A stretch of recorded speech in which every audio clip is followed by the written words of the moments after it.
ikaw din, malapit ka rin. Yan din ay anak ng Diyos. At naghahangad din yan ng pagpapatawad. Ganon din ikaw, naghahangad ka din ng pagpapatawad. Kaya yan ang magandang alalahanin natin mga kapatid ko ni Kristo, na tayong lahat dito, mga anak tayo ng Diyos Ama natin sa langit, at magkakapatid tayo. Kaya nga madalas na sinasabi sa mga kapatid sa misa at sa pari, mga kapatid ko ni Kristo, ha?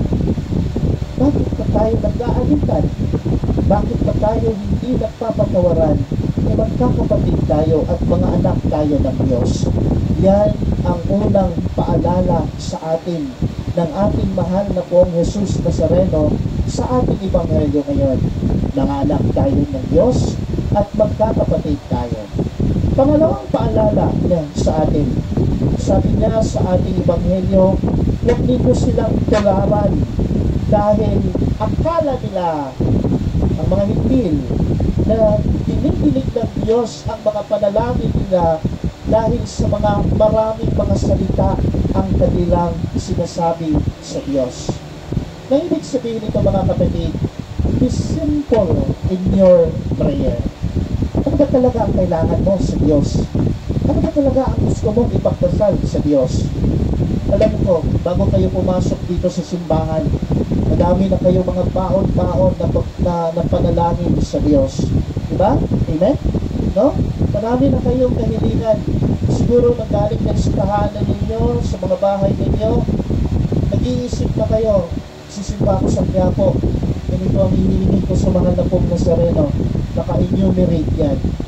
Ngayon, nasabihan kayo ng Diyos sa 10 pangangailangan na yan.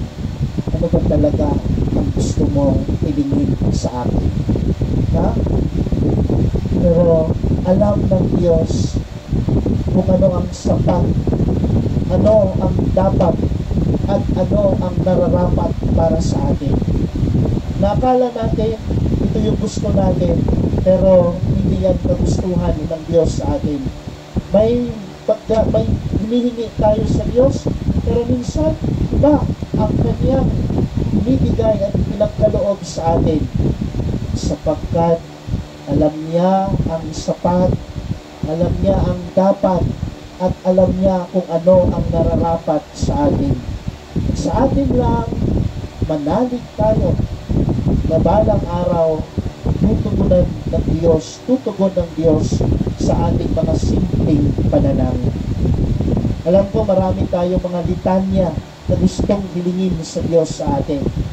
Pero after all those litanies of prayer, maganda na sabihin natin sa Diyos, Panginoon, alam ko marami akong kahilingan, pero ikaw na pong bahala kung saan sa mga kahilingan na yan ang gusto mong ipagkaloob sa akin. Kasi alam ko, nabibigyan mo ang aking panalangin kung alam ko naman na ito ang ipagkaloob mo sa akin. Amen? Ha? No? At klarong-klaro yan sa pagdadasal natin ng Ama namin. Yung unang, ang yung binabanggit natin sa Ama namin, Lord, give us today our daily bread. Ha? Mihingi tayo ng tulong sa Diyos. Bigyan mo kami ng kakanin sa araw-araw. Ganun din sa panalangin natin. Ibibigay ng Diyos kung ano yung sapat, ano yung dapat, at ano yung nararapat sa atin. Sabihin natin, pagkatapos natin manalangin sa Diyos, alam kong marami ang gusto kong hilingin sa iyo, pero nasa sa iyo na yan kung saan doon sa mga kahilingan mo ang ipagkaloob mo sa atin. Magkakapatid tayong lahat. Ang Ama natin ay ang nasa Ama natin sa langit. Tayo ay mga anak sa Diyos. Hindi tayo papabayaan ng Diyos kung dadaig tayo sa Kanya. At sa pagdaig natin sa Kanya, maging simple tayo sa ating panalangin. Kung nalulungkot ka, sabihin mo sa Diyos. Kung masaya ka, sabihin mo sa Diyos. Kung nagalit ka sa kapwa mo, sabihin mo sa Diyos. sana hilumin itong puso mong nagagalit at naiinis, sapagkat anak tayo ng Diyos at magkakapatid tayo.